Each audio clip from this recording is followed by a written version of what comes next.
Hi, I'm Mark. Welcome to another whiskey review. Today we have Tomatin. This is the cask strength. This is a no age statement.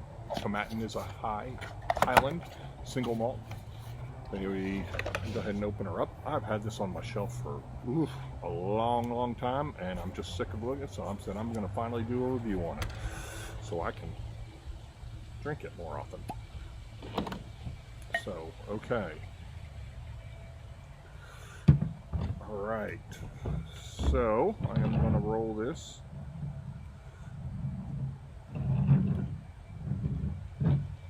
Okay, again, Tomatin's a Highland single malt, established in 1897, but distilling went on at the site as early as the 16th century. In 1906 they went bankrupt, reopened in 1909. In 1986 they purchased by a Japanese company. In 1987, they were one of the largest, if not the largest, malt producer in Scotland. However, production decreased by half by 2007. Traditionally, they've been used for blends, and about 80% of their output was blends. But, however, recently, they've kind of waken up like a lot of them, like Glenallachie and some of the other companies, Aberfeldy and such, where they begin focusing more attention on single malts. Although I'm not saying that any of those companies produces more single malts than stuff that goes in the blends, they have begun to shift some focus to single malts. And currently their core lineup is 12, 14, 18. I think the 14 is the port wood, I think. I'm not positive. I've done that review. That was like actually probably the very first. No, it was like one of the first reviews I did. I think Aaron was the first one I ever did. But a 30 and so 18, a 30, and a 36. I've actually tasted all of those. I think 30, of course, was probably my favorite, and then the cask strength is part of the core line also. Oh, and they have the Legacy if you're in Europe, Dualcus if you're in the United States, which is a no age statement. Really bargain, probably 20 something bucks for a bottle of the Dualcus. And then they have their peated line also, which is I don't know how to say this, Kubokan, and they basically produce that once a year. I've actually had that also, come to think of it. So anyway, this is the cask strength. This is 57.5% ABV. It's ex-bourbon and ex-Oloroso sherry casks. So let me go ahead and show it to you in the bottle.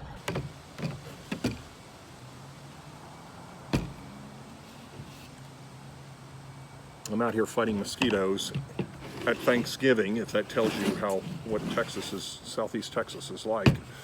I'm going to roll it again. Shout to Mike Sewitt. I think he gave me this glass. It's really, these are more heavy duty than my other ones. Thicker. So, okay. Yeah, Mike Sewitt, when are you going to come out here and do some tastings with me?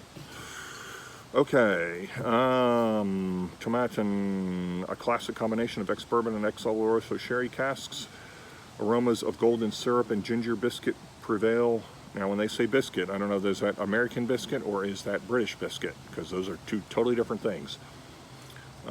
While flavors of malt, loaf, and marzipan lead to dry, lingering, spicy finish.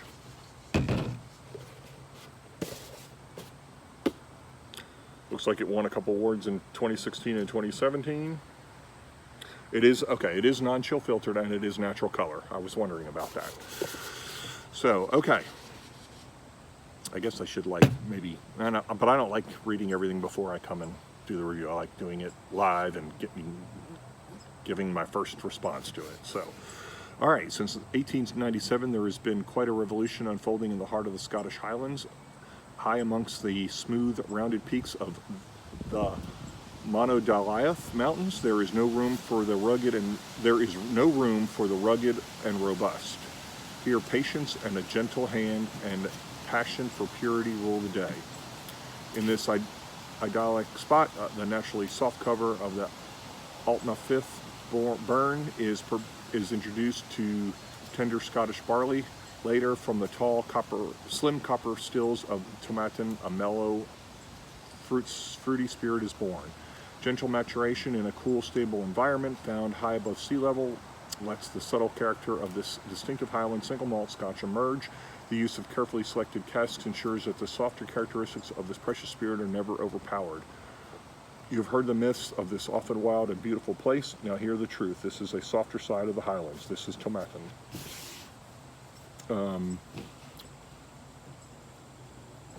The rest just talks about Oloroso and bourbon, ex-bourbon, and Oloroso casks. Aromas of golden syrup, ginger biscuits prevail.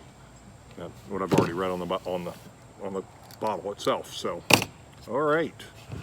I don't like the way that's hanging on my glass, so I'm going to spin it again. Let's see what we get. Okay. Whoa. Whoa. What is that?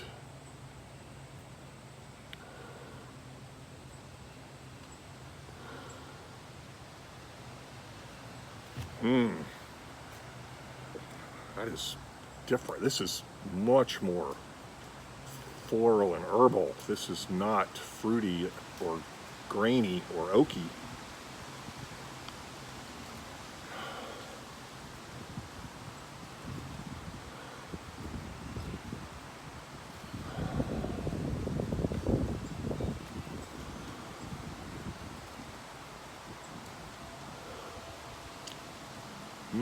Earthy.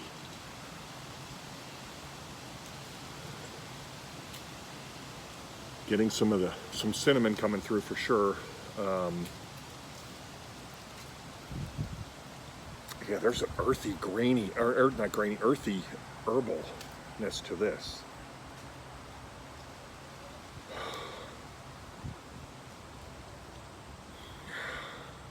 Gosh. Almost I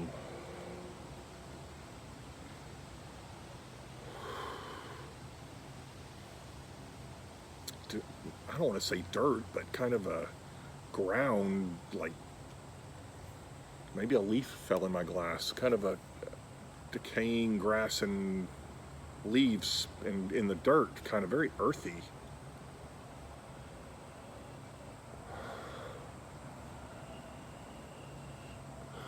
Getting the cinnamon for sure.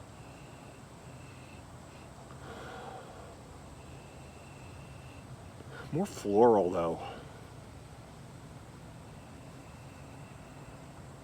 I won't say rose water, but just a floral, general floral.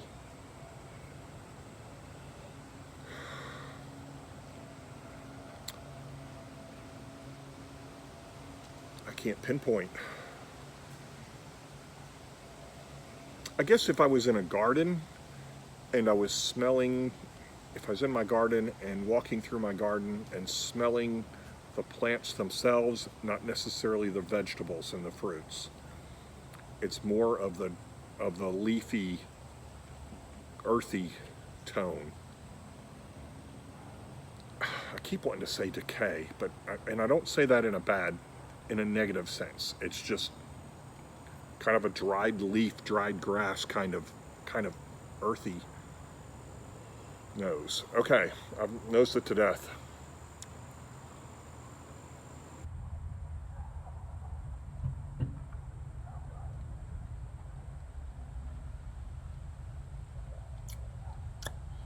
Very sweet. Sweet, fruity. Getting some vanilla, pepper, oak. What fruit is that? Like figs, dates, purple plums. So dark fruit. Dark fruit. Very good. This palate is nothing like the nose. The nose kind of was a little off-turning, but the palate is excellent. Okay, that's excellent. Very well balanced. I'm getting even more vanilla now.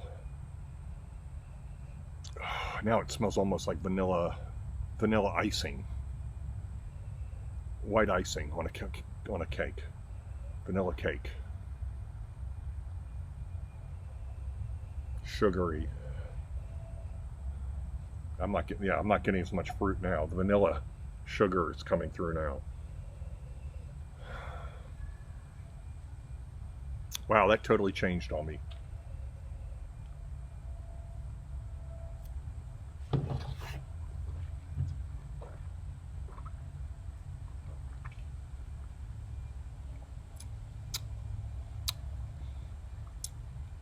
Oaky, sweet, peppery, green pepper. And maybe that's when I say the garden, it's reminding me of my garden. It's this green pepper. Very warm, dry on the finish. A little bit of pepper on the finish. Oak.